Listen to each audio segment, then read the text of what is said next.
Pergi dari sini dan jadi gelandangan. Bentak suamiku sambil melempar surat cerai ke wajahku. Dia menceraikanku saat aku sakit parah, merebut semua rumah dan aset yang dia kira miliknya, lalu pergi untuk menikahi selingkuhannya. Dia pikir aku akan hancur, tapi 1 minggu kemudian, dia meneleponku sambil menangis panik karena... Sebelum ceritanya dimulai, silahkan tulis di kolom komentar dari daerah mana saja teman-teman yang menonton cerita ini. Jangan lupa like dan subscribe agar channel ini bisa semakin berkembang dan bisa mempersembahkan cerita yang lebih menarik lagi. Detak jam besar di sudut ruang keluarga terdengar luar biasa keras di tengah keheningan yang mencekam. Bagi Tania, setiap detaknya terdengar seperti hitungan mundur menuju sesuatu yang tak terhindarkan. Ia meringkuk di atas sofa bludru berwarna gading, mencoba menarik kehangatan dari selimut tebal yang membungkus tubuhnya yang terasa ringkih. Namun, rasa dingin itu tidak berasal dari pendingin ruangan. Rasa dingin itu merambat dari 2 sosok yang berdiri di hadapannya, seperti hakim yang siap menjatuhkan vonis mati. Di sana, berdiri Irwan, suaminya, sebuah monumen keangkuhan dengan lengan terlipat di dada dan dagu terangkat tinggi. Di sisinya, melingkar dengan manja, adalah Karina. Senyum kemenangan yang terukir di bibirnya yang dipoles lipstik merah cerah, terasa seperti goresan pisau di udara. Mereka tidak mengatakan apa-apa, hanya menatapnya. Menatap Tania yang terbaring lemah, dikalahkan oleh penyakit yang menggerogoti tubuhnya dan pengkhianatan yang meremukkan jiwanya. Ironisnya, semua kemewahan di sekeliling mereka, sofa yang ia duduki, lampu kristal yang berkilauan di atas, lukisan mahal di dinding, adalah buah dari seleranya.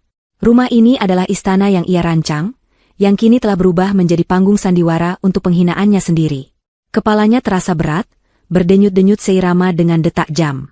Tania memejamkan mata sejenak, berharap saat ia membukanya lagi, semua ini hanyalah mimpi buruk. Tapi saat ia membukanya, tatapan dingin Irwan masih tertancap padanya, menusuk tajam dan tanpa ampun. Irwan menikmati keheningan itu sejenak, membiarkan Tania terkurung dalam penderitaannya, sebelum akhirnya membuka mulutnya. Suara yang keluar dalam dan dingin, tanpa sedikitpun kehangatan yang dulu pernah ada. Lihat dirimu, Tania. Terbaring di situ seperti seonggok sampah. Sakit-sakitan, tidak berguna, dan menyedihkan. Aku muak melihat wajahmu setiap hari.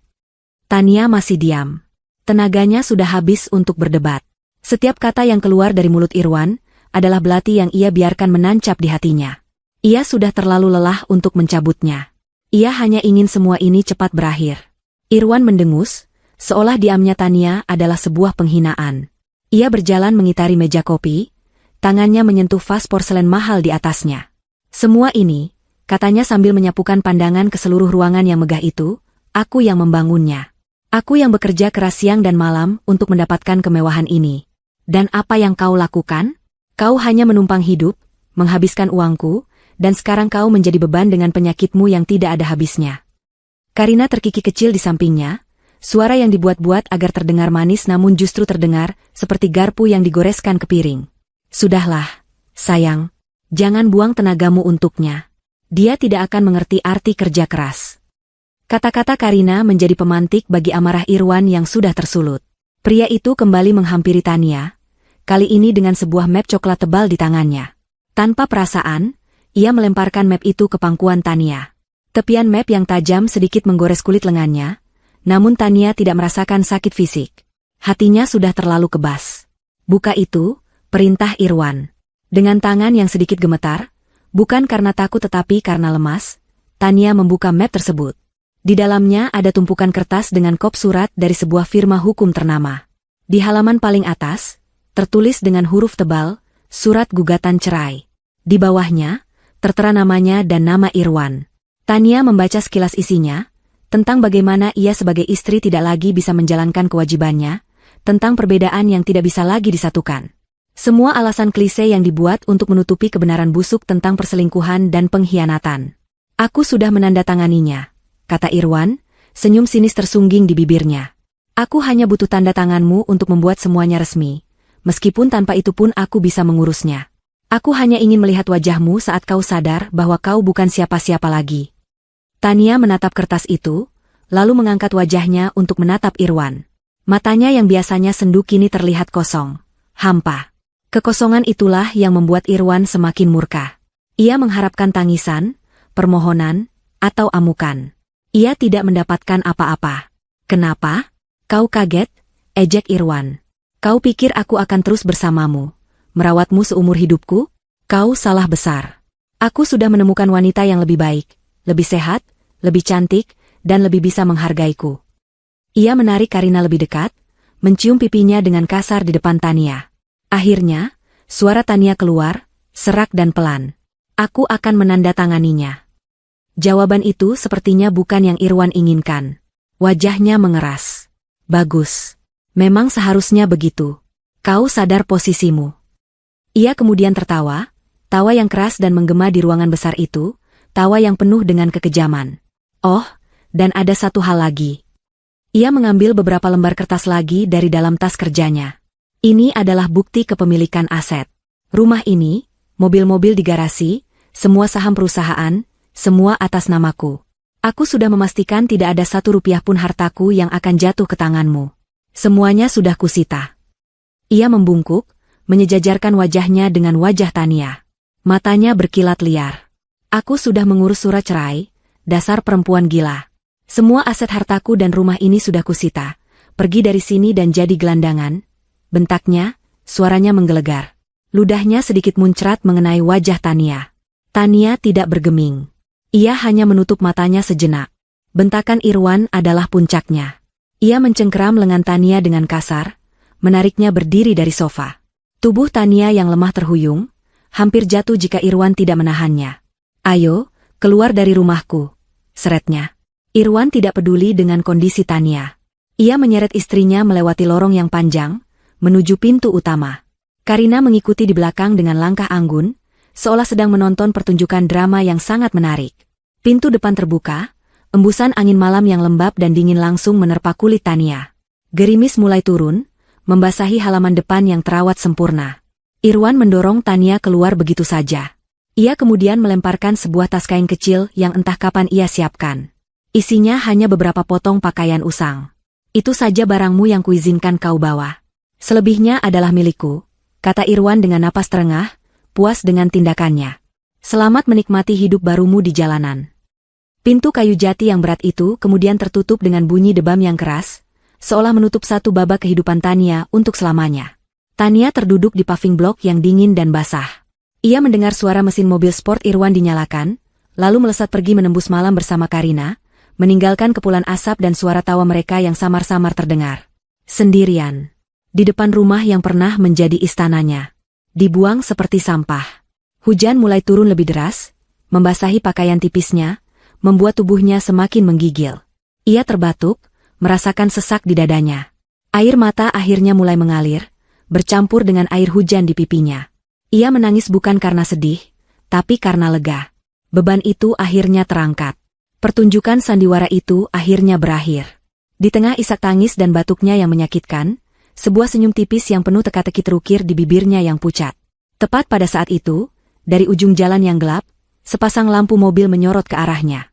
Sebuah mobil sedan hitam legam yang mewah, tanpa plat nomor, meluncur tanpa suara dan berhenti tepat di hadapannya. Pintu belakangnya terbuka secara otomatis, menampakkan interior yang hangat dan mengundang. Dari dalam mobil yang gelap, sesosok pria berjas rapi membungkuk hormat. "Ibu Tania, mari," katanya dengan suara yang tenang dan penuh hormat. Pria itu adalah Bima, asisten pribadi Tania yang paling setia, seorang pria yang telah bekerja untuk keluarga Tania jauh sebelum Irwan masuk ke dalam hidupnya. Tania mengangguk lemah.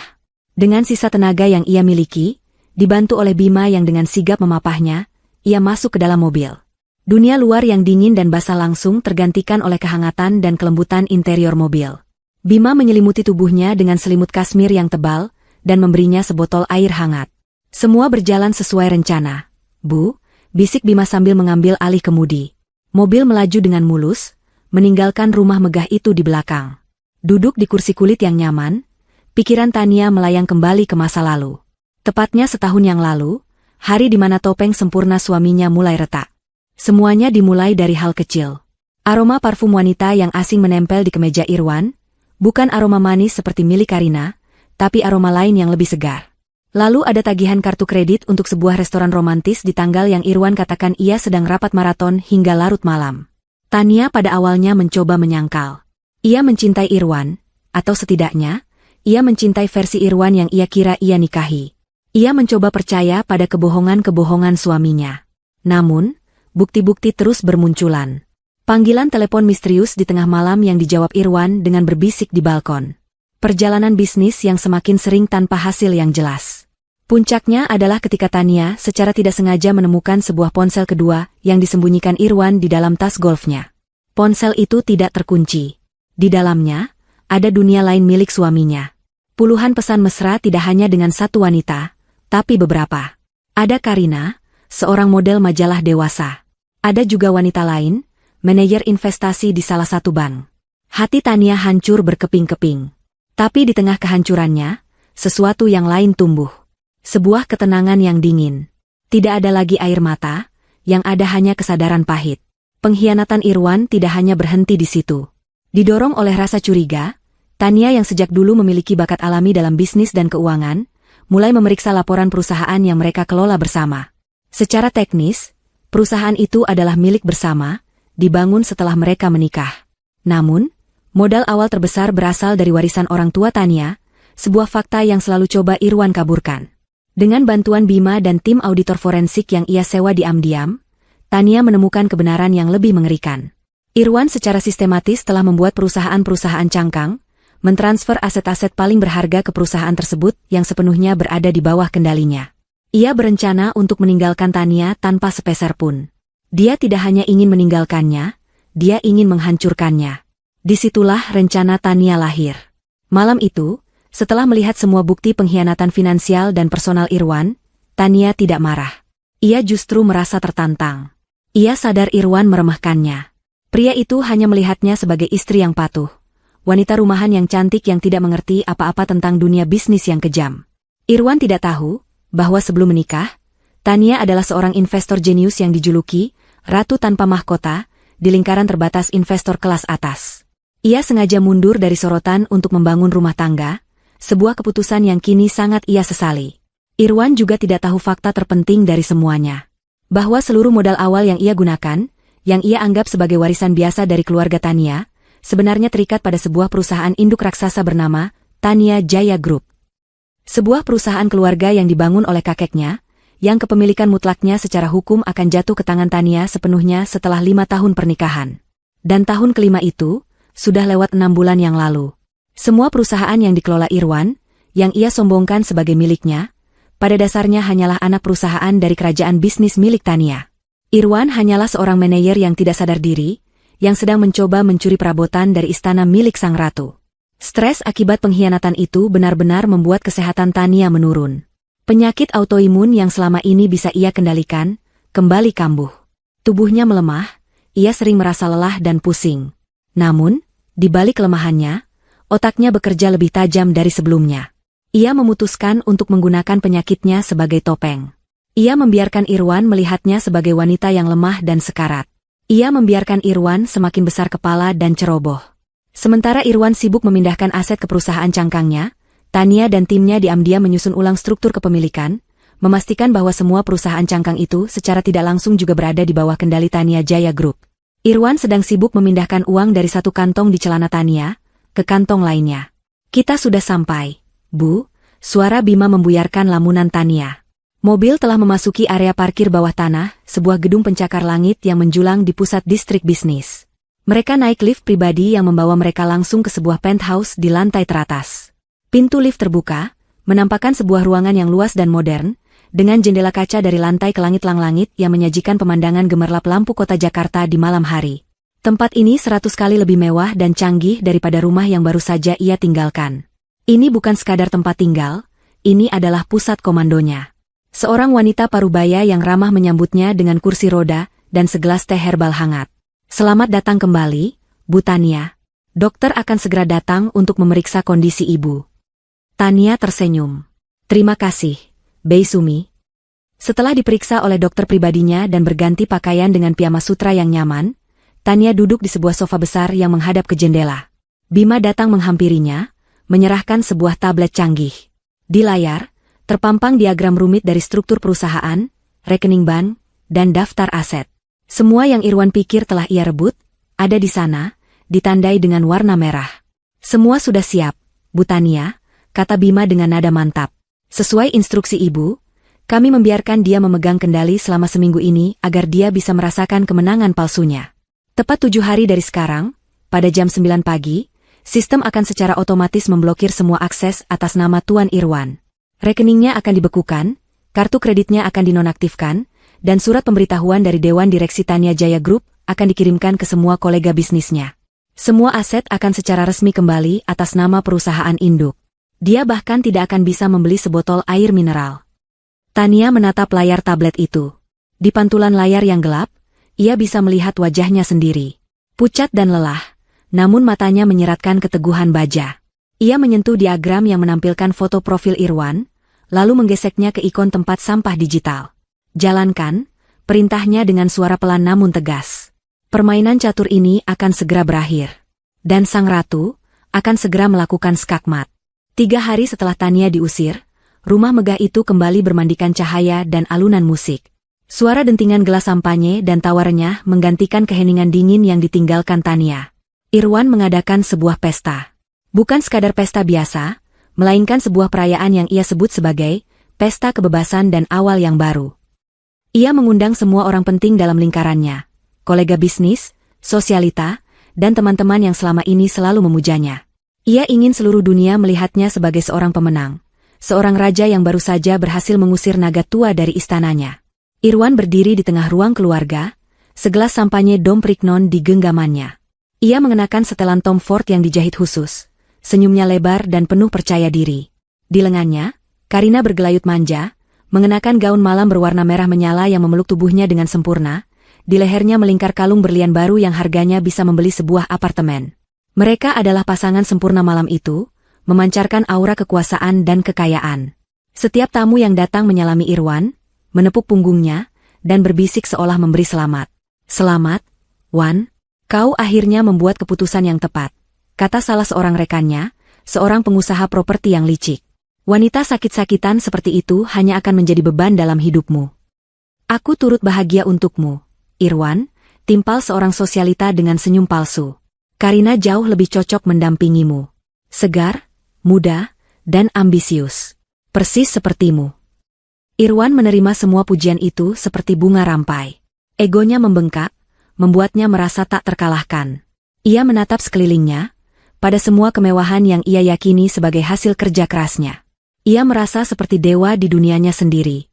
Ia sama sekali tidak memikirkan Tania. Baginya, Tania hanyalah masa lalu yang sudah ia buang. Mungkin saat ini wanita itu sedang meringkuk kedinginan di suatu tempat, menyesali nasibnya. Bayangan itu membuatnya tersenyum puas. Malam semakin larut, dan Irwan semakin mabuk oleh sampanye dan pujian. Ia menarik Karina ke balkon yang menghadap ke taman belakang dan kolam renang yang berkilauan. "Lihat semua ini, sayang," bisiknya, suaranya sedikit serak. "Ini semua milik kita sekarang. Tidak ada lagi yang akan menghalangi kita. Tidak ada lagi wajah muram dan keluhan-keluhan membosankan." Karina mendongak, matanya berbinar menatap Irwan, namun pikirannya tertuju pada hal lain. "Aku tidak sabar kita bisa merenovasi kamar utama. Aku ingin lemari yang lebih besar untuk semua tasku nanti. Dan aku sudah melihat-lihat katalog untuk bulan madu kita.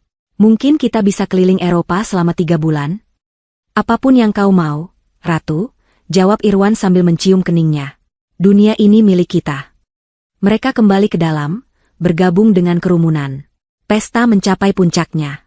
Di satu sudut, Karina sedang asyik memamerkan kalung barunya kepada teman-teman sosialitanya sambil membuka laptop di pangkuannya. Ia sedang menunjukkan sebuah situs mode mewah dari Paris. Di halaman itu, terpampang sebuah tas tangan edisi terbatas yang terbuat dari kulit buaya langka, dihiasi gesper emas murni. Harganya fantastis. "Ini akan menjadi koleksi terbaruku," katanya dengan angkuh. "Irwan bilang aku boleh membeli apapun yang aku suka." Dengan gerakan dramatis, ia mengklik tombol, "Beli sekarang." Ia mengisi data kartu kredit American Express Black Card, tanpa batas limit milik Irwan. Ia mengetikkan semua detail dengan senyum penuh kemenangan, membayangkan tatapan iri teman-temannya saat ia membawa tas itu nanti. Ia menekan tombol konfirmasi pembayaran. Halaman web memuat sejenak. Namun, yang muncul bukanlah ucapan terima kasih atas pembelian, melainkan sebuah tulisan kecil berwarna merah di bawah formulir. "Pembayaran gagal. Transaksi Anda ditolak oleh pihak bank." Senyum di wajah Karina membeku. Ia mencoba lagi, memeriksa ulang setiap angka yang ia masukkan. Hasilnya tetap sama. Tulisan merah itu seolah mengejeknya. Salah satu temannya yang melihatnya mengerutkan kening. Ada masalah, Rina? Karina tertawa gugup, mencoba menutupi rasa malunya. Ah, bukan apa-apa. Sepertinya jaringan internet hotel ini sedang lambat. Ia buru-buru menutup laptopnya, wajahnya sedikit memerah. Ia segera mencari Irwan, menariknya ke sudut yang lebih sepi. Sayang, kartumu ditolak, bisiknya, nadanya terdengar kesal. Irwan mengerutkan kening, tampak terganggu karena percakapan bisnisnya dipotong. Apa maksudmu ditolak? Itu tidak mungkin. Kartu itu tidak ada limitnya. Aku sudah mencobanya 2 kali. Aku ingin membeli tas yang tadi aku tunjukkan padamu, dan transaksinya gagal, rengek Karina. Irwan mendengus meremehkan. Ia mengeluarkan dompetnya, menatap kartu hitam legam itu seolah kartu itu telah berkhianat. Paling juga sistem situsnya yang sedang error atau ada gangguan koneksi dari bank. Itu sering terjadi. Coba saja lagi besok. Ia sama sekali tidak terlihat khawatir. Baginya, kemungkinan bahwa ada masalah dengan sumber keuangannya adalah hal yang mustahil, sama mustahilnya dengan matahari terbit dari barat. Ia terlalu kaya, terlalu berkuasa untuk mengalami masalah sepele seperti itu.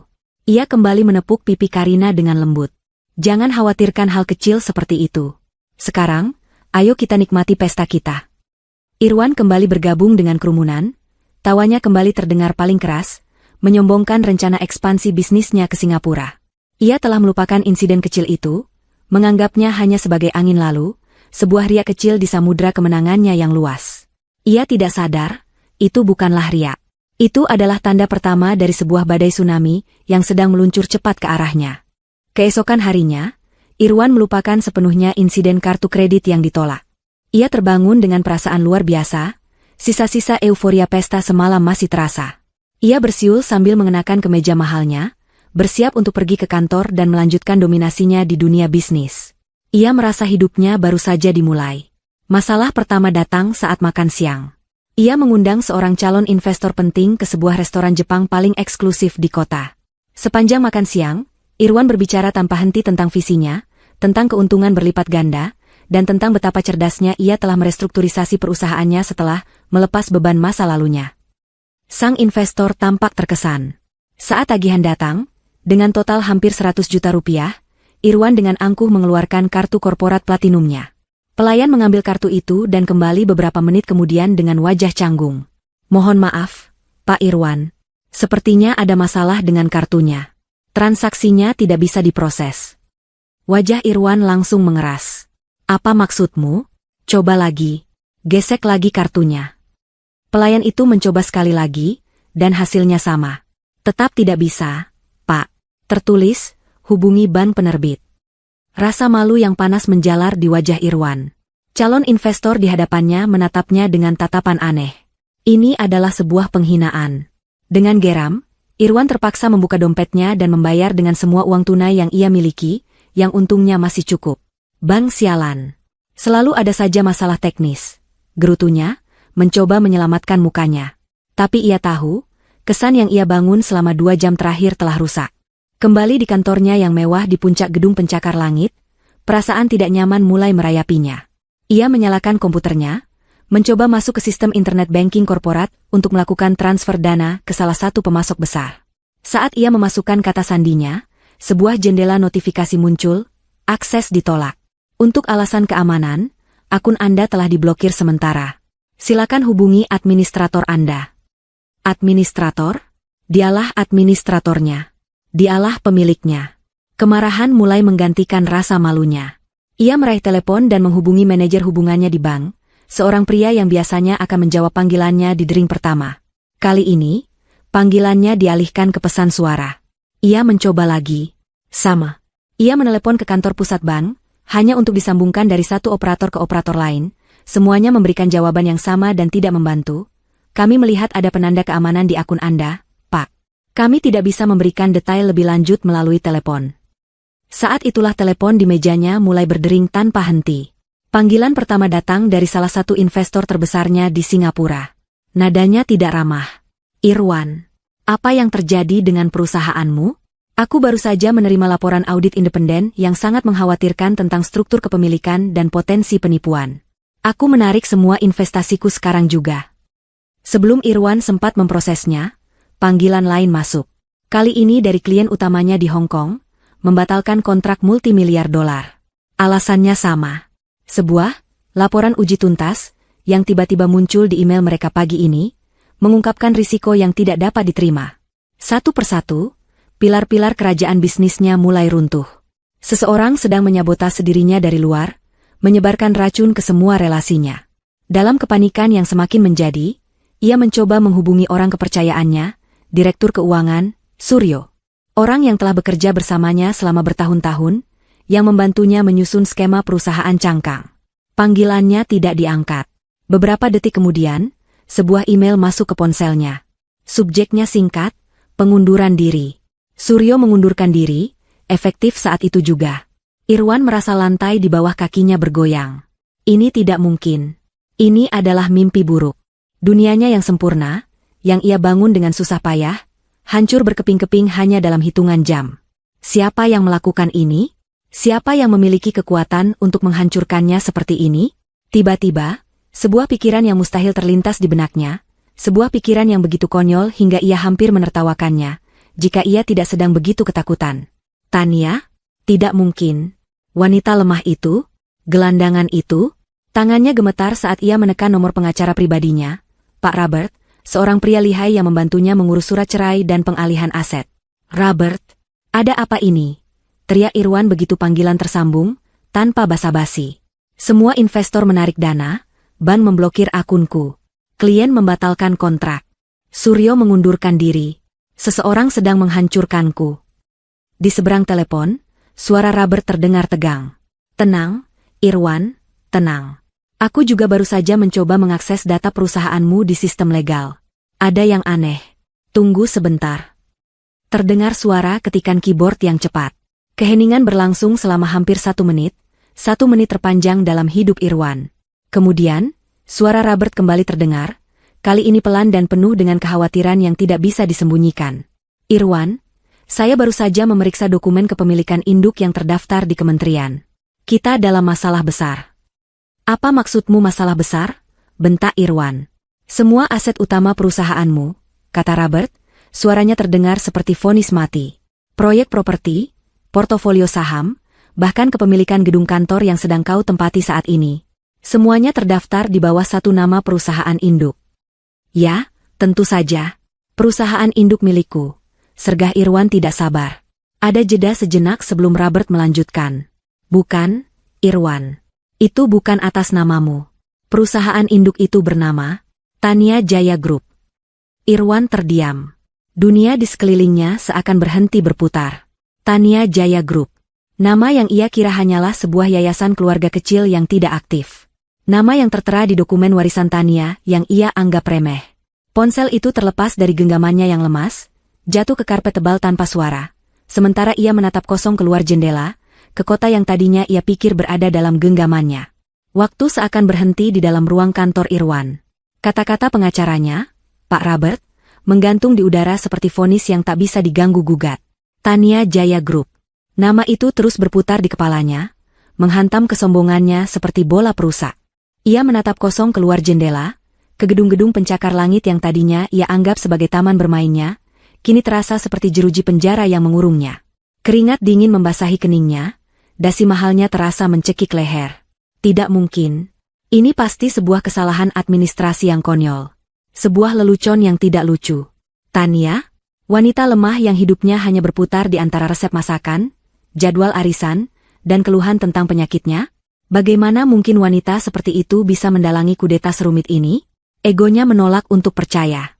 Selama bertahun-tahun, ia telah membangun citra Tania di dalam benaknya sebagai sosok yang dependen, rapuh, dan bodoh dalam urusan bisnis. Mengakui bahwa Tania adalah dalang di balik semua ini berarti mengakui bahwa ia telah salah menilai, bahwa ialah yang selama ini bodoh. Selama beberapa jam berikutnya, Irwan bergerak seperti orang gila. Ia mondar-mandir di kantornya, menelepon kembali Pak Robert yang hanya bisa memberikan jawaban pasrah. Ia mencoba menghubungi bank, investor, bahkan Suryo, mantan direktur keuangannya. Tak ada yang menjawab. Mereka semua seolah lenyap di telan bumi, atau lebih tepatnya, mereka semua telah berpihak pada penguasa yang baru. Dalam keputusasaan, ia mencoba mengakses brankas digital tempat ia menyimpan salinan semua dokumen penting. Gagal. Kata sandinya telah diubah. Semuanya telah direbut darinya. Setiap pintu, setiap jalan keluar, telah ditutup rapat. Sore menjelang malam, saat langit Jakarta berubah warna menjadi oranye keunguan, Irwan akhirnya berhenti. Ia berdiri di depan jendela kaca raksasanya, menatap pantulan dirinya sendiri. Pria yang ia lihat bukanlah Irwan Wijoyo sang CEO perkasa. Itu adalah bayangan seorang pria yang kalah, wajahnya pucat, rambutnya acak-acakan, matanya memancarkan ketakutan murni. Saat itulah, kepingan puzzle terakhir jatuh ke tempatnya. Senyum tipis Tania saat ia diusir. Ketenangannya yang aneh saat menerima surat cerai. Mobil hitam mewah yang menjemputnya. Semuanya masuk akal sekarang. Ia telah ditipu. Ia telah dipermainkan dari awal. Rasa marah yang luar biasa, bercampur dengan kepanikan yang mencekik, meledak di dalam dirinya.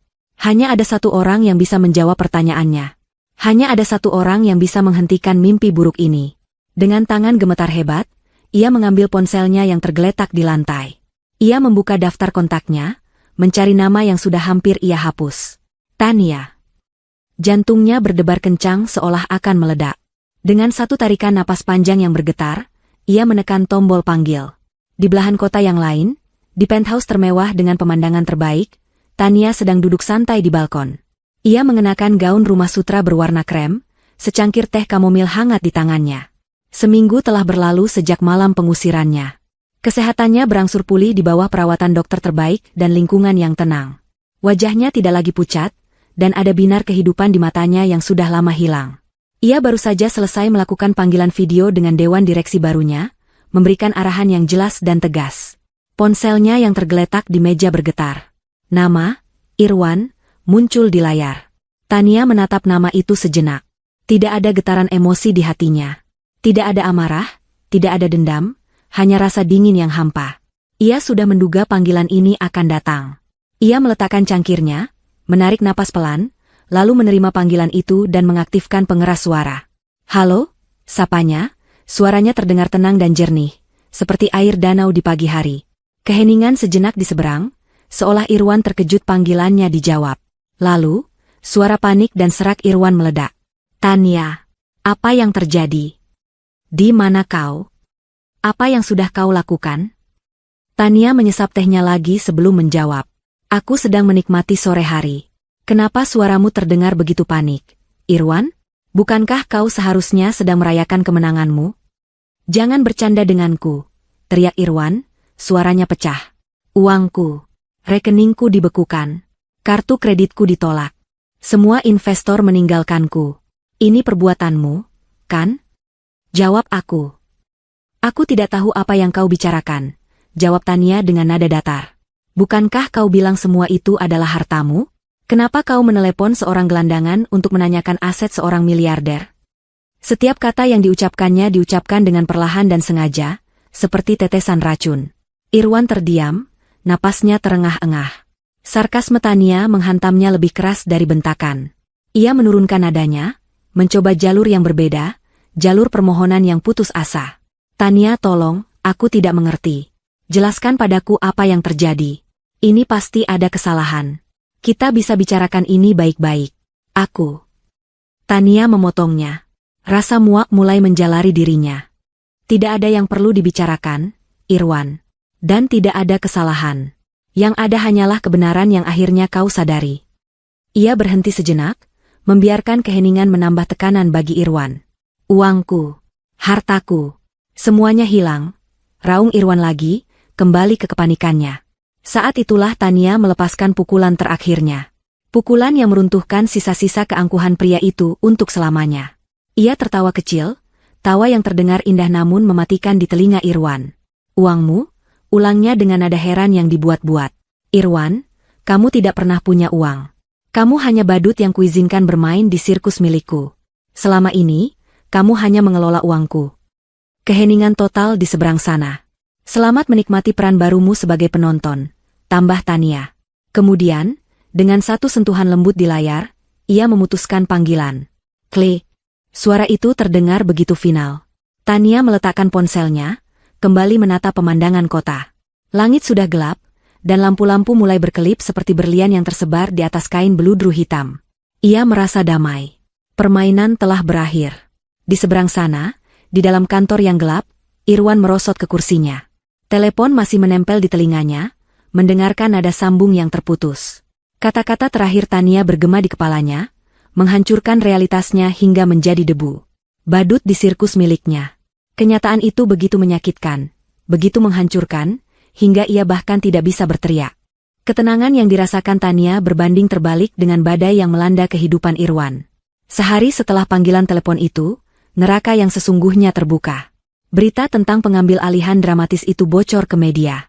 Entah siapa yang membocorkannya, namun semua portal berita finansial dan gosip serentak menurunkannya sebagai berita utama. Skandal kerajaan bisnis Wijoyo. CEO Irwan Wijoyo ternyata hanya manajer boneka. Sosok misterius di balik Tania Jaya Group, Tania Wijanti, istri yang dibuang, ternyata pemilik sah seluruh aset. Dari istri teraniaya menjadi ratu bisnis, kisah pengambil alihan paling mengejutkan dekade ini. Wajah Irwan terpampang di mana-mana, disandingkan dengan foto lama Tania yang terlihat sederhana. Dalam semalam, reputasinya yang ia bangun dengan kebohongan hancur lebur. Ia menjadi bahan tertawaan di seluruh negeri. Pria yang tadinya dipuja sebagai visioner bisnis, kini dicemooh sebagai penipu dan suami yang tidak tahu berterima kasih. Ia mengurung diri di dalam rumah, tidak berani keluar, mematikan ponselnya yang terus-menerus bergetar karena panggilan dari wartawan dan cemoohan dari mantan teman-temannya. Saat ia sedang meringkuk di sofa dalam kegelapan, mencoba memahami bagaimana hidupnya bisa hancur begitu cepat, bel pintu berbunyi. Ia mengabaikannya. Namun, bel itu terus berbunyi dengan paksa. Akhirnya, dengan langkah gontai, ia membuka pintu. Di depan pintu, berdiri dua orang pria berbadan tegap mengenakan seragam keamanan swasta, didampingi seorang pria berjas yang membawa map. "Selamat sore. Apakah benar ini kediaman Bapak Irwan Wijoyo?" tanya pria berjas itu dengan sopan namun tegas. Irwan hanya mengangguk keluh. "Kami dari tim legal Tania Jaya Group," lanjut pria itu. "Sesuai dengan dokumen kepemilikan yang sah, properti ini adalah aset milik perusahaan. Kami di sini untuk menyampaikan surat pemberitahuan resmi bahwa Anda diminta untuk mengosongkan properti ini dalam waktu 24 jam. Irwan menatap mereka dengan tidak percaya. Diusir. Ia diusir dari rumahnya sendiri, dengan cara yang jauh lebih formal namun 1000 kali lebih menghinakan daripada caranya mengusir Tania. Sebuah karma yang sempurna. Anda hanya diizinkan membawa barang-barang pribadi Anda. Pakaian, dokumen pribadi, dan barang-barang sejenisnya. Semua perabotan, kendaraan, dan barang berharga lainnya akan diinventarisir sebagai aset perusahaan, tambah pria itu sambil menyerahkan surat resmi kepadanya. Irwan membanting pintu di depan wajah mereka, napasnya memburu. Saat ia berbalik, ia melihat Karina turun dari tangga. Wajahnya pucat pasi, dan tangannya mencengkeram ponsel. Matanya menatap Irwan dengan amarah yang meluap-luap. "Aku sudah melihat beritanya," desis Karina. "Jelaskan padaku apa artinya ini, Irwan. Apa benar semua ini bukan milikmu? Apa benar kau ini hanya seorang pegawai?" Irwan menatap wanita yang ia pikir akan menjadi pendamping hidup barunya itu dengan tatapan memohon. "Karina, sayang dengarkan aku. Ini hanya kesalahpahaman. Aku bisa memperbaikinya. Kita bisa memulai lagi dari awal." "Aku memulai dari awal?" potong Karina dengan tawa histeris yang terdengar mengerikan. "Memulai dari nol? Denganmu? Seorang penipu? Seorang pecundang?" Ia berjalan mendekati Irwan, matanya berkilat-kilat penuh kebencian. "Kau tahu apa yang sudah aku korbankan untuk bersamamu? Aku meninggalkan produser kaya raya demi kau. Kau bilang kau adalah raja, kau menjanjikanku dunia. Dan ternyata apa? Kau bahkan tidak memiliki rumah yang kita tinggali ini." Ia mendorong dada Irwan dengan keras. "Kau sama saja seperti sampah yang kau buang minggu lalu. Tidak, kau bahkan lebih buruk." Setidaknya dia tidak berbohong tentang siapa dirinya. Semua topeng kemanjaan dan cinta Karina telah luntur, menampakkan wajah aslinya yang tamak dan kejam. Tanpa menunggu jawaban Irwan, ia berlari kembali ke lantai atas. Beberapa saat kemudian, ia turun sambil menyeret 2 koper Louis Vuitton besarnya. Semua barang mewah yang sempat Irwan berikan padanya sudah ia kemasi. Ia berhenti di depan Irwan yang masih mematung karena syok. Ia menatap Irwan dari ujung kepala sampai ujung kaki dengan tatapan jijik. "Dengar, Irwan, katanya dengan suara dingin dan tajam. Aku kira aku telah mendapatkan seorang raja, ternyata aku hanya memungut seorang badut sirkus. Jangan pernah cari aku lagi, hubungan kita selesai. Karina membuka pintu, menyeret kopernya keluar tanpa menoleh sedikitpun. Ia masuk ke dalam taksi yang sudah ia pesan, dan pergi begitu saja dari kehidupan Irwan. Pintu depan yang tidak ditutupnya, dibiarkan terbuka, seolah menunjukkan betapa kosong dan terbukanya kehancuran Irwan bagi dunia luar. Irwan ditinggalkan sendirian di tengah ruang keluarga yang terasa hampa, dikelilingi kemewahan yang bukan lagi miliknya, dengan surat pengusiran di tangannya dan gema kata-kata terakhir Karina yang menusuk hatinya. Badut sirkus. Ia benar-benar sendirian. Seminggu setelah badai media menghancurkan nama Irwan, sebuah undangan konferensi pers eksklusif dari Tania Jaya Group menyebar di kalangan jurnalis. Rasa penasaran publik mencapai puncaknya. Siapakah sebenarnya Tania Wijayanti? Apa yang akan ia lakukan selanjutnya? Ruangan auditorium di lantai teratas gedung Tania Jaya Group penuh sesak dengan puluhan wartawan dari media cetak, televisi, dan online. Kilatan lampu kamera tak henti-hentinya menyambar, menciptakan suasana yang tegang dan penuh antisipasi. Tepat pada pukul 10 pagi, seorang wanita melangkah ke atas panggung. Namun, ini bukanlah sosok Tania yang dikenal publik dari foto-foto lamanya yang beredar, sosok istri yang tampak sederhana dan sedikit pemalu. Wanita yang berdiri di podium saat ini adalah pribadi yang sama sekali berbeda. Tania mengenakan setelan blazer berwarna putih gading yang dipotong sempurna, menonjolkan posturnya yang tegap dan percaya diri. Rambutnya ditata dengan gaya yang elegan dan profesional. Riasan wajahnya tipis, namun cukup untuk menonjolkan sorot matanya yang tajam dan bibirnya yang menyunggingkan senyum tipis yang tenang. Ia tidak lagi terlihat sakit atau rapuh. Ia memancarkan aura kesehatan, kekuatan, dan kecerdasan yang membuat seluruh ruangan terdiam. Di sisinya, berdiri Bima, yang kini secara resmi diperkenalkan sebagai Direktur Operasional. Tania mengetuk mikrofon dengan lembut, dan suaranya yang jernih dan mantap langsung membungkam sisa-sisa bisikan di ruangan itu. Selamat pagi, rekan-rekan media. Terima kasih atas kehadiran Anda semua. Mulainya, nama saya Tania Wijayanti, dan saya adalah pemilik serta Chief Executive Officer dari Tania Jaya Group. Ia tidak membuang waktu. Dengan bantuan slide presentasi yang canggih di layar besar di belakangnya, Tania mulai memaparkan visinya. Ia tidak menyinggung sedikitpun tentang drama pribadinya. Sebaliknya, ia berbicara tentang sejarah Tania Jaya Group sebagai sebuah perusahaan keluarga yang dibangun oleh kakeknya di atas fondasi integritas. Ia kemudian dengan fasih menjelaskan rencananya untuk masa depan, ekspansi ke sektor teknologi hijau, program pemberdayaan UMKM bagi perempuan, dan komitmen untuk menciptakan lingkungan kerja yang etis dan transparan. Setiap kalimat yang ia ucapkan menunjukkan pemahaman mendalam tentang pasar, keuangan, dan manajemen. Ia menjawab data-data rumit dengan mudah, menjelaskan strategi-strategi kompleks dengan bahasa yang lugas. Para jurnalis yang tadinya datang untuk mencari sensasi gosip, kini terpesona. Mereka tidak sedang melihat seorang istri yang membalas dendam. Mereka sedang menyaksikan kelahiran seorang pemimpin bisnis yang brilian. Setelah presentasi selesai, sesi tanya jawab dibuka. Tangan-tangan langsung teracung di udara. Ibu Tania, banyak pihak yang berspekulasi bahwa pengambil alihan ini adalah bentuk balas dendam pribadi terhadap mantan suami Anda, Bapak Irwan Wijoyo. Apa tanggapan Anda? Tanya seorang wartawan dari majalah bisnis ternama. Tania tersenyum tenang. Tindakan yang saya ambil bukanlah tindakan personal, melainkan tindakan korporat yang diperlukan. Tania Jaya Group memiliki tanggung jawab kepada para pemangku kepentingan, karyawan, dan masyarakat untuk memastikan bahwa perusahaan dijalankan dengan integritas tertinggi. Ketika manajemen sebelumnya menunjukkan praktik yang berisiko dan tidak sejalan dengan nilai-nilai kami, Dewan Direksi, yang saya pimpin, memutuskan untuk melakukan intervensi demi melindungi aset dan masa depan perusahaan. Ini adalah tentang bisnis, bukan perasaan. Jawabannya begitu profesional dan dingin, secara efektif mengubah narasi dari perseteruan rumah tangga menjadi penyelamatan korporat. Wartawan lain dari sebuah portal berita gosip mencoba lagi. Tapi bagaimana perasaan Anda secara pribadi, Bu? Setelah semua yang terjadi, Anda kini berada di puncak sementara mantan suami Anda kehilangan segalanya. Tania menatap langsung ke arah wartawan itu, sorot matanya tidak goyah. Perasaan saya saat ini adalah fokus. Fokus untuk membawa perusahaan ini ke tingkat selanjutnya.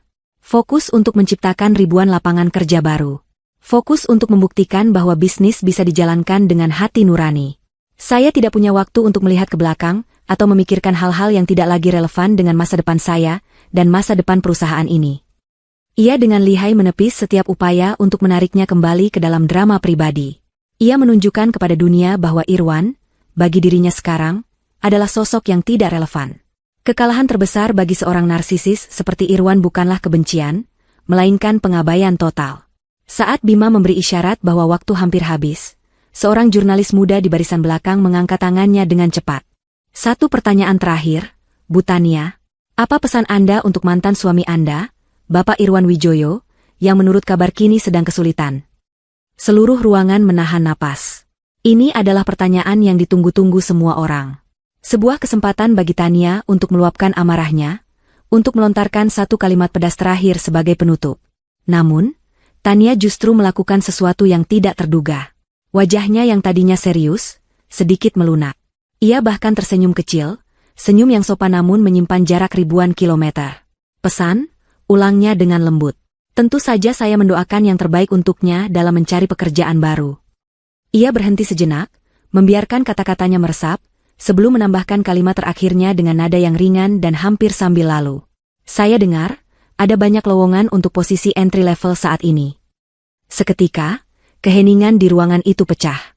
Beberapa wartawan terkesiap, yang lain berusaha menahan tawa. Kilatan lampu kamera meledak seperti badai petir, mencoba menangkap ekspresi Tania saat mengucapkan kalimat yang begitu anggun namun sekaligus begitu mematikan itu. Tanpa menunggu reaksi lebih lanjut, Tania mengangguk sekali ke arah para hadirin. Terima kasih. Ia kemudian berbalik dan berjalan meninggalkan panggung dengan langkah mantap, meninggalkan gema kata-katanya yang akan menjadi berita utama di seluruh negeri keesokan harinya. Sang ratu telah resmi naik tahta. Sementara Tania bersinar di bawah sorotan media, Irwan tenggelam dalam kegelapan. Hari pengusirannya adalah hari terburuk dalam hidupnya. Di bawah tatapan dingin para petugas keamanan, ia mengemasi pakaiannya ke dalam 2 koper besar. Ia harus meninggalkan jam tangan mewahnya, koleksi sepatunya, bahkan foto-foto di dinding. Ia berjalan keluar dari gerbang rumah itu untuk terakhir kalinya, menyeret kopernya di atas trotoar, persis seperti bayangannya tentang nasib Tania seminggu yang lalu. Karma benar-benar memutarbalikkan keadaan dengan presisi yang kejam. Dengan sisa uang tunai yang ia miliki, ia menyewa sebuah kamar di hotel melati yang pengap di pinggiran kota. Selama beberapa hari, ia hanya mengurung diri, menolak untuk percaya pada kenyataan. Setiap kali ia menyalakan televisi atau membuka internet, wajah Tania yang tersenyum penuh kemenangan menyambutnya. Berita tentang konferensi persnya ada di mana-mana. Kalimat terakhir Tania tentang posisi entry level dikutip berulang kali, menjadi bahan lelucon di media sosial. Ia melempar ponselnya ke dinding hingga layarnya retak. Rasa malu dan marah membakarnya dari dalam. Ketika uangnya mulai habis, kenyataan memaksanya untuk bergerak. Ia harus bertahan hidup. Dengan sisa-sisa kesombongannya, ia mencoba menghubungi beberapa orang yang ia anggap teman dekat, orang-orang yang dulu sering berpesta dengannya. Panggilannya ditolak. Pesannya hanya dibaca tanpa dibalas. Di mata mereka, Irwan adalah penyakit menular yang harus dihindari. Ia tidak lagi berguna. Ia terpaksa menjual satu-satunya aset berharga yang tersisa padanya, sebuah jam tangan Patek Philippe warisan ayahnya. Ia pergi ke sebuah toko jam mewah bekas di sebuah pusat perbelanjaan. Pria pemilik toko menatap jam itu, lalu menatap Irwan, dan senyum sinis tersungging di bibirnya. Ia jelas mengenali Irwan dari berita. Ia menawarkan harga yang jauh di bawah nilai pasaran, tahu bahwa Irwan tidak punya pilihan lain. Dengan tangan gemetar dan hati yang hancur, Irwan menerima tumpukan uang tunai itu. Harga dirinya resmi terjual. Dengan uang itu, ia menyewa sebuah kamar kos bulanan di daerah padat penduduk. Kamar itu kecil, hanya berukuran 3 kali 4 meter, dengan cat dinding yang sudah mengelupas dan jendela yang menghadap langsung ke tembok tetangga. Bau lembab dan suara bising dari jalanan menjadi teman barunya. Kamar mandi digunakan bersama dengan penghuni kos lain. Setiap malam, ia makan mie instan, makanan yang dulu ia cemooh sebagai makanan orang miskin. Ia kini hidup persis seperti gelandangan yang ia harapkan untuk Tania. Setiap hari adalah siksaan. Ia mencoba melamar pekerjaan, tetapi namanya sudah terlalu terkenal karena alasan yang salah. Di satu wawancara untuk posisi manajer penjualan di sebuah perusahaan kecil, kepala HRD menatap CV-nya dengan lama, lalu menatapnya dengan pandangan kasihan. Maaf, Pak Irwan. Rekam jejak Anda terlalu terkenal. Kami tidak bisa mengambil risiko. Di lain waktu, ia bahkan tidak dipanggil wawancara. Ia semakin kurus, lingkaran hitam di bawah matanya semakin pekat. Wajahnya yang dulu terawat kini kusam dan tidak bercahaya. Ia menghabiskan hari-harinya di dalam kamar kos yang suram, tersiksa oleh ingatan akan kemewahan yang pernah ia miliki dan oleh bayang-bayang kesuksesan Tania yang terus menghantuinya di mana-mana. Majalah, papan reklame, berita televisi, seolah seluruh dunia berkonspirasi untuk mengingatkannya akan kegagalannya. Suatu malam, dalam kesendiriannya yang pekat, didorong oleh rasa penasaran yang menyakitkan, ia membuka media sosial melalui laptop tuanya. Ia mencari nama Karina. Akun Karina tidak dikunci. Postingan terbarunya diunggah 2 hari yang lalu. Foto itu menunjukkan Karina sedang tertawa lepas di atas dek sebuah kapal pesiar mewah, dengan latar belakang matahari terbenam di perairan Bali. Di sampingnya, seorang pria asing berambut putih yang jauh lebih tua darinya, merangkul pinggangnya dengan posesif. Di jarinya, melingkar sebuah cincin berlian yang ukurannya jauh lebih besar dari yang pernah Irwan berikan. Keterangan fotonya singkat, menemukan rajaku yang sesungguhnya. Living my best life Bali Vibes. Melihat foto itu, Irwan tidak merasakan amarah. Yang ia rasakan adalah kehampaan yang dingin dan menusuk. Ia akhirnya sadar. Bagi Karina, ia tidak pernah lebih dari sekadar batu loncatan, sebuah kendaraan menuju gaya hidup yang ia dambakan. Ketika kendaraan itu mogok, ia dengan mudah menemukan yang baru dan lebih baik. Ia tidak pernah dicintai. Ia hanya dimanfaatkan. Oleh Karina, oleh teman-temannya, bahkan mungkin oleh para karyawannya.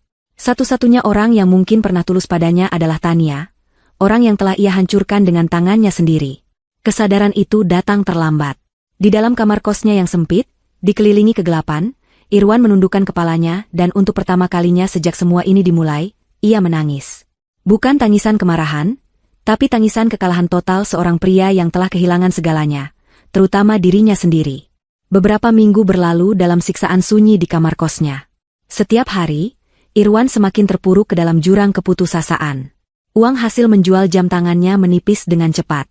Rasa lapar yang konstan menjadi pengingat abadi akan status barunya. Namun, ada kelaparan lain yang lebih menyiksanya. Kelaparan akan masa lalunya, akan kehidupan yang pernah ia miliki. Pikirannya terus-menerus kembali pada satu orang, satu-satunya orang di dunia ini yang memegang kunci dari semua kehancurannya. Tania. Sebuah ide gila mulai terbentuk di benaknya yang putus asa. Ide yang lahir dari campuran antara penyesalan yang samar dan keinginan untuk bertahan hidup. Ia harus menemuinya. Ia harus memohon. Mungkin, jika Tania melihatnya dalam keadaan yang begitu menyedihkan, sisa-sisa cinta atau belas kasihan di hatinya akan muncul. Mungkin ia akan memberinya kesempatan kedua, atau setidaknya pekerjaan paling rendah sekalipun. Baginya, menjadi petugas kebersihan di gedung milik Tania jauh lebih baik daripada mati kelaparan di kamar yang pengap ini. Harga diri sudah menjadi kemewahan yang tidak lagi ia miliki. Dengan sisa uang terakhirnya, ia membeli kemeja bekas yang paling layak dari pasar loak dan mencuci mukanya di kamar mandi umum. Penampilannya masih jauh dari kata baik. Wajahnya tirus dan kuyu, matanya cekung, dan ada getaran putus asa dalam setiap gerak-geriknya. Ia naik bus kota, sebuah pengalaman yang begitu asing baginya, menuju jantung distrik bisnis tempat Menara Tania Jaya Group berdiri menjulang seperti sebuah monumen kemenangannya.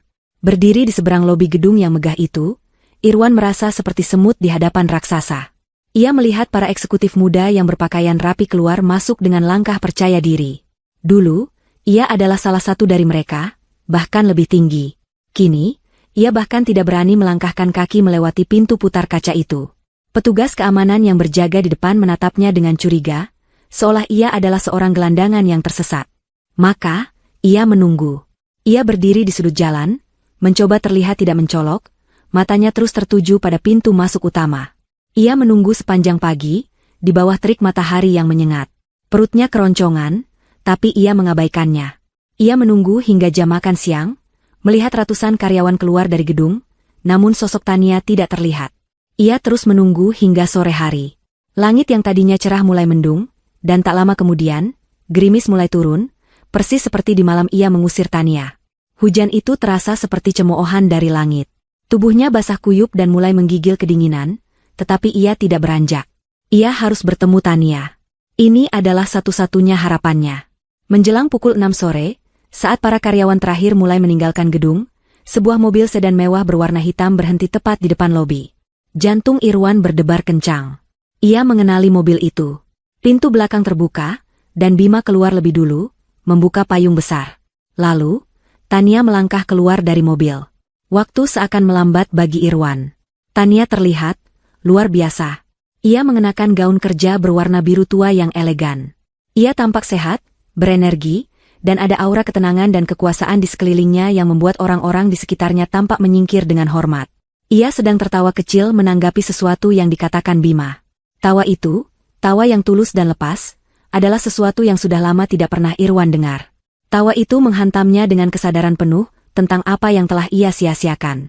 Tanpa berpikir lagi, didorong oleh insting putus asa, Irwan berlari menyeberang jalan, tidak peduli pada klakson mobil yang memekakkan telinga. Ia menerobos barisan orang dan tiba di hadapan Tania, tepat saat wanita itu akan melangkah masuk ke lobi. "Tania," panggilnya, suaranya serak dan bergetar. Tania berhenti melangkah. Tawanya langsung hilang. Ia menoleh, dan matanya bertemu dengan mata Irwan. Ekspresinya tidak menunjukkan keterkejutan, kemarahan, atau bahkan rasa kasihan. Ekspresinya kosong. Seolah ia sedang melihat orang asing yang mengganggu jalannya. Bima dan dua petugas keamanan gedung langsung bergerak, membentuk barisan pelindung di antara Tania dan Irwan. "Tolong jangan mendekat, Pak," kata salah satu petugas keamanan dengan tegas. Tapi Irwan tidak peduli. Ia menjatuhkan dirinya berlutut di atas trotoar yang basah di hadapan Tania, di depan semua orang yang lalu lalang. "Tania, tolong, maafkan aku," ratapnya, air mata kini mengalir deras di pipinya, bercampur dengan air hujan. "Aku tahu aku salah. Aku monster. Aku dibutakan oleh kesombongan. Aku mohon, Tania, maafkan aku." Ia mengulurkan tangannya, seolah ingin meraih ujung gaun Tania. "Lihat aku, Tania. Aku sudah kehilangan segalanya. Aku tidak punya apa-apa lagi. Aku mohon padamu, beri aku satu kesempatan lagi. Pekerjaan apa saja. Aku bersedia menjadi sopirmu, menjadi tukang kebun, apa saja. Aku hanya tidak ingin mati seperti ini. Ingat masa lalu kita, Tania. Ingat saat kita pertama kali bertemu. Ingat janji kita." Ia terus meracau, menumpahkan semua keputusasaan dan penyesalannya, berharap bisa menemukan satu titik lemah di hati wanita itu. Tania menatapnya dari atas ke bawah. Tatapannya dingin, analitis, seolah sedang mengamati spesimen serangga yang aneh. Ia membiarkan Irwan menyelesaikan ratapannya. Keheningan yang tercipta terasa lebih menyakitkan daripada bentakan apapun. Akhirnya, Tania melangkah maju satu langkah, membuat para pengawalnya tegang. Ia berjongkok sedikit, tidak untuk menunjukkan simpati, tapi agar suaranya terdengar jelas hanya oleh Irwan. Suara yang keluar dari bibirnya begitu pelan, begitu tenang, namun setiap katanya adalah bilah es yang menusuk langsung ke jantung Irwan. "Dulu," bisiknya, "aku juga pernah memohon padamu. Aku memohon padamu untuk berhenti selingkuh saat aku sedang sakit parah. Aku memohon belas kasihanmu di malam kau menyeretku keluar dari rumah. Apa kau mendengarkanku?" Irwan tidak bisa menjawab. Mulutnya terkunci. Tania kembali berdiri tegak. Ia merapikan gaunnya seolah baru saja membersihkan debu yang tak terlihat. Ia menatap lurus ke depan, melewati Irwan, seolah pria yang sedang berlutut di kakinya itu hanyalah halangan kecil di jalannya. "Maaf, Anda siapa ya?" tanyanya dengan nada formal yang sopan, cukup keras untuk didengar oleh orang-orang di sekitarnya. "Tolong jangan mengganggu saya." Lalu, tanpa menoleh lagi, ia berbalik. "Bima, ayo," katanya dengan tenang. Ia melangkah masuk ke dalam lobi gedung yang hangat dan terang, diiringi oleh para pengawalnya, meninggalkan Irwan yang masih berlutut di atas trotoar yang dingin dan basah. Pintu kaca otomatis tertutup di belakangnya, memisahkan dua dunia mereka untuk selamanya. Irwan tetap dalam posisinya, membeku. Kata-kata terakhir Tania, "Maaf, Anda siapa ya?" terus terngiang di telinganya. Itu bukanlah sebuah penghinaan. Itu adalah sebuah pemusnahan. Ia tidak lagi ada di dalam dunia Tania. Ia telah dihapus. Harapan terakhirnya telah mati, dan yang tersisa hanyalah kehampaan yang tak berujung. 1 tahun kemudian, waktu telah berjalan, memisahkan takdir Tania dan Irwan semakin jauh, seolah mereka kini hidup di dimensi yang berbeda. Bagi Tania, 1 tahun itu adalah periode kebangkitan dan kebahagiaan yang tak pernah ia bayangkan sebelumnya. Tania Jaya Group, di bawah kepemimpinannya yang visioner, meroket menjadi salah satu konglomerat paling disegani di Asia Tenggara. Ia tidak hanya cerdas dalam berbisnis, tetapi juga murah hati. Ia mendirikan Yayasan Pelita Tania, sebuah organisasi nirlaba yang memberikan bantuan hukum, perlindungan, dan pelatihan kerja bagi perempuan korban kekerasan dalam rumah tangga. Ia menjadi inspirasi bagi banyak orang. Kisahnya bukan lagi tentang balas dendam, melainkan tentang kekuatan, ketahanan, dan kemampuan untuk mengubah luka menjadi kekuatan. Kesehatan dan penampilannya pun pulih sepenuhnya. Aura kesedihan yang dulu menyelimutinya telah lenyap, digantikan oleh cahaya kepercayaan diri dan kedamaian. Ia menemukan kembali hobinya yang lama terlupakan, melukis dan bermain piano. Dan di tengah kesibukannya, ia juga menemukan cinta. Cinta yang tulus dan dewasa. Pria itu adalah Adrian, seorang arsitek ternama yang ia temui di salah satu proyek amalnya. Adrian mencintai Tania bukan karena kekayaan atau kekuasaannya, melainkan karena kecerdasan, kebaikan hatinya, dan kekuatan jiwanya. Hubungan mereka dibangun di atas fondasi saling menghargai, percakapan yang mendalam, dan tawa yang tulus. Malam itu, Tania sedang menghadiri sebuah acara malam amal untuk yayasannya di sebuah hotel bintang 5 termewah di Jakarta. Ia tampak memukau dalam balutan gaun berwarna zamrud, berdiri di samping Adrian yang menatapnya dengan penuh kekaguman. Ia tertawa, tawa yang lepas dan bahagia, saat Adrian membisikkan sesuatu yang lucu di telinganya. Ia sudah lama tidak memikirkan Irwan. Nama pria itu seolah menjadi catatan kaki yang terlupakan dalam buku kehidupannya yang tebal. Kebahagiaannya kini adalah miliknya seutuhnya, tidak didefinisikan oleh penderitaan siapapun. Kemenangan sejatinya bukanlah melihat Irwan hancur, melainkan membangun kembali dunianya sendiri, menjadi jauh lebih indah dari sebelumnya. Di luar hotel yang gemerlap, kehidupan berjalan dalam ritme yang sama sekali berbeda. Seorang pria kurus berseragam valet parkir berwarna merah marun berdiri dengan postur sedikit membungkuk di dekat pintu masuk. Wajahnya kusam, tatapannya kosong, dan gerakannya mekanis. Ia adalah salah satu dari puluhan valet yang bekerja malam itu. Ia tidak lagi bernama Irwan Wijoyo sang CEO. Ia hanyalah nomor, seorang pekerja anonim yang bertugas membukakan pintu mobil untuk orang-orang kaya yang dulu adalah rekan-rekannya. Ini adalah pekerjaan yang berhasil ia dapatkan setelah berbulan-bulan menganggur. Sebuah pekerjaan yang setiap detiknya adalah pengingat akan statusnya yang kini berada di dasar rantai sosial. Sebuah mobil mewah terbaru berhenti di depannya. Tugasnya adalah membukakan pintu. Saat pintu terbuka, jantungnya serasa berhenti berdetak. Dari dalam mobil, melangkahlah Tania, disusul oleh seorang pria yang tampak serasi di sampingnya. Tania terlihat seperti seorang ratu, begitu bercahaya dan tak terjangkau. Irwan menundukkan kepalanya dalam-dalam, berharap bayangan topi seragamnya bisa menyembunyikan wajahnya.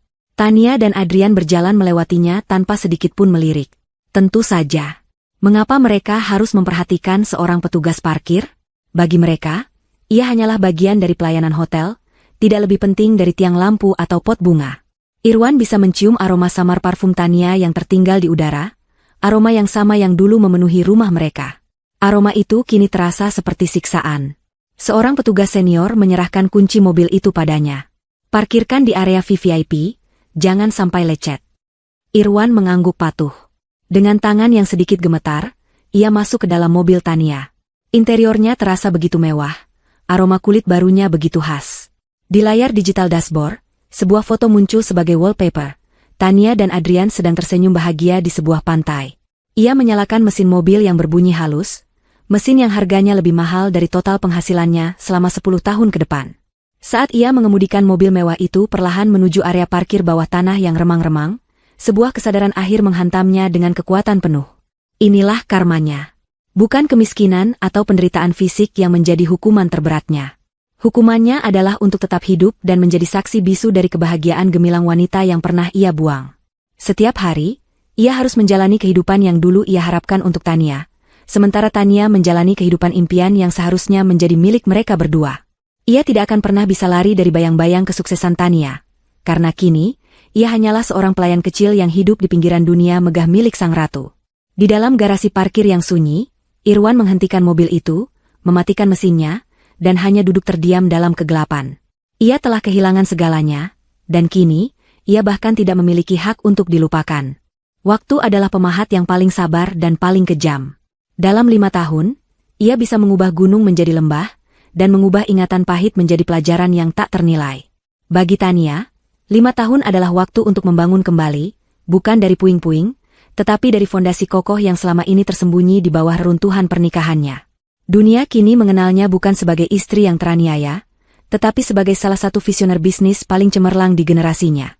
Pagi itu, ia memimpin rapat dewan direksi di ruang pertemuan utama Tania Jaya Group. Ruangan itu didominasi oleh jendela-jendela raksasa yang menyuguhkan pemandangan kota Jakarta dari ketinggian. Tania berdiri di depan layar interaktif, tidak lagi dengan setelan formal yang kaku, melainkan dengan gaun kerja yang simpel namun berwibawa.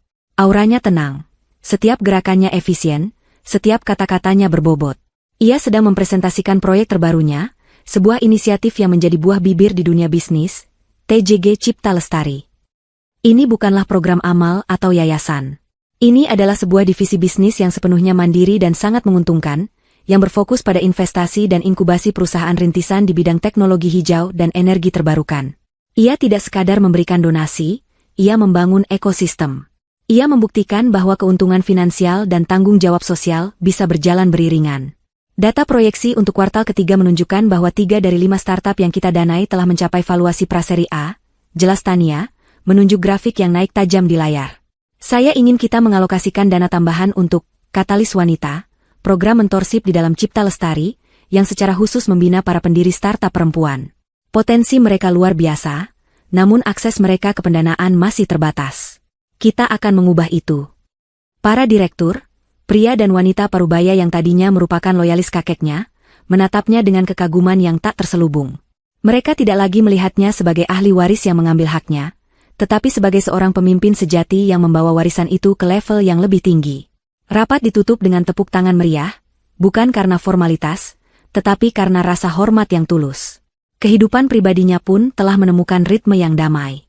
Malam itu, ia pulang ke rumahnya, sebuah hunian modern minimalis yang hangat di kawasan yang tenang, jauh dari kemegahan palsu rumahnya yang dulu. Di sana, Adrian, suaminya, menyambutnya dengan senyuman. Adrian sedang membaca buku di sofa, ditemani secangkir teh.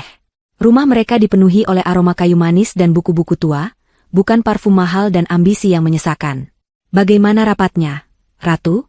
Sapa Adrian, menutup bukunya. Tania tersenyum, meletakkan tasnya dan duduk di sampingnya, menyandarkan kepalanya di bahu Adrian. Lelah, tapi memuaskan. Divisi baru kita akan melampaui target tahun ini. Aku tidak pernah meragukannya, kata Adrian sambil mengusap lembut rambut Tania. Kau membangun sesuatu yang lebih dari sekadar perusahaan, Tania. Kau membangun harapan. Mereka duduk dalam keheningan yang nyaman sejenak, menatap taman kecil di halaman belakang rumah mereka. Tania sering berpikir tentang masa lalunya, bukan dengan rasa sakit, tetapi dengan rasa syukur yang aneh. Pengkhianatan Irwan adalah api yang membakar habis dirinya yang lama, dirinya yang naif dan ragu-ragu. Dari abu itulah, dirinya yang sekarang lahir. Ia tidak lagi mendefinisikan dirinya melalui hubungan dengan seorang pria, melainkan melalui karya dan warisan yang ia ciptakan. Nama Irwan hampir tidak pernah terlintas di benaknya. Pria itu adalah hantu dari kehidupan orang lain, sebuah bab yang begitu jauh di masa lalu hingga terasa seperti fiksi. Kedamaian yang ia rasakan adalah kemenangan termanis dari semuanya.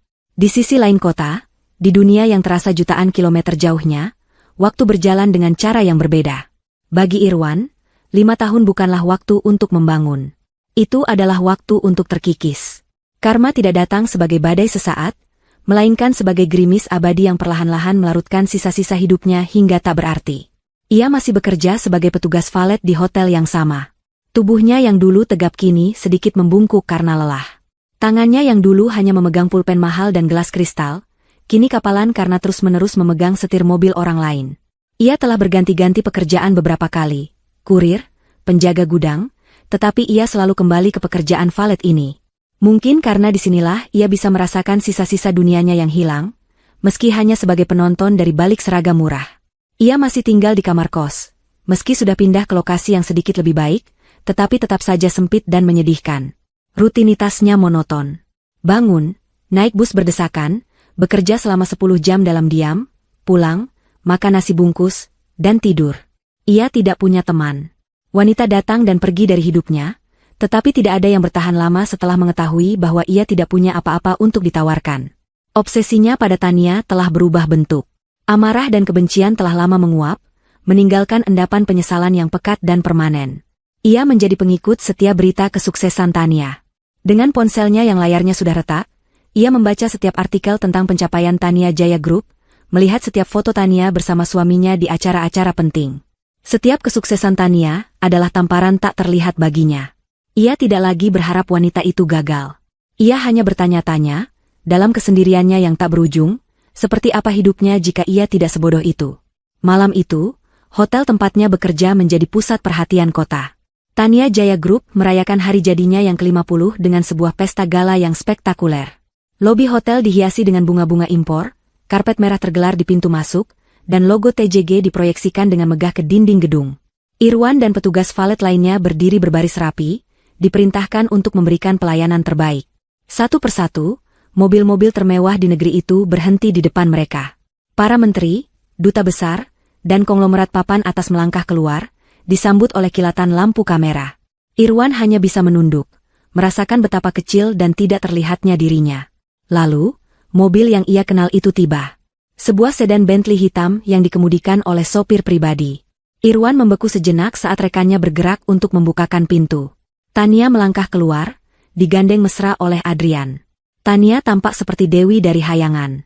Gaunnya berkilauan di bawah cahaya lampu, senyumnya memancarkan kebahagiaan yang begitu tulus hingga terasa menyakitkan bagi Irwan. Semua mata tertuju padanya. Para tamu penting menyambutnya dengan hangat. Ia adalah pusat dari alam semesta malam itu. Irwan hanya bisa menatap dari kejauhan, dari posisinya di pinggir karpet merah. Ia melihat Tania berhenti sejenak untuk diwawancarai oleh stasiun televisi. Sebuah layar besar di lobi menyiarkan wawancara itu secara langsung, dan suara Tania yang tenang dan berwibawa menggema melalui pengeras suara. Bukan hanya tentang profit, kata Tania di layar, ini tentang menciptakan warisan. Sebuah warisan di mana kesuksesan diukur dari seberapa banyak kehidupan yang kita sentuh secara positif, seberapa besar perubahan baik yang kita bawa ke dunia. Saat sedang memarkir mobil salah seorang tamu, Irwan berhenti sejenak di area parkir yang sepi. Dari tempatnya berdiri, ia bisa melihat jendela-jendela besar dari ballroom utama hotel, tempat pesta itu berlangsung. Ia bisa melihat siluet para tamu di dalamnya, dunia yang gemerlap dan penuh tawa. Tiba-tiba, ia melihat siluet Tania di dekat jendela. Ia melihatnya mengangkat gelas, mungkin untuk bersulang. Cahaya dari dalam ruangan menyinari sosoknya, membuatnya tampak bersinar di tengah keramaian. Ia dikelilingi oleh orang-orang yang mengaguminya, dicintai oleh pria di sampingnya, menjadi penguasa takdirnya sendiri. Sementara Irwan berdiri di luar, dalam kegelapan garasi parkir yang dingin dan berbau asap knalpot. Sebuah jurang yang tak mungkin lagi ia seberangi. Malam itu, ia akhirnya mengerti arti karmanya yang sesungguhnya. Hukumannya bukanlah kemiskinan. Hukumannya adalah kesadaran. Kesadaran abadi bahwa Tania tidak hanya merebut kembali dunianya. Wanita itu meninggalkannya di belakang untuk membangun sebuah dunia baru yang jauh lebih baik, lebih besar, dan lebih cemerlang. Sebuah dunia di mana ia sama sekali tidak dibutuhkan. Ia menatap siluet itu untuk terakhir kalinya, sebelum berbalik dan berjalan kembali ke posnya. Ia telah membangun dunianya di atas kebohongan dan kesombongan, dan dunia itu runtuh menjadi debu. Sementara Tania telah membangun dunianya yang baru di atas kebenaran dan kekuatan, dan dunia itu kini bersinar seterang bintang. Dan dunianya sendiri telah lama berhenti berputar.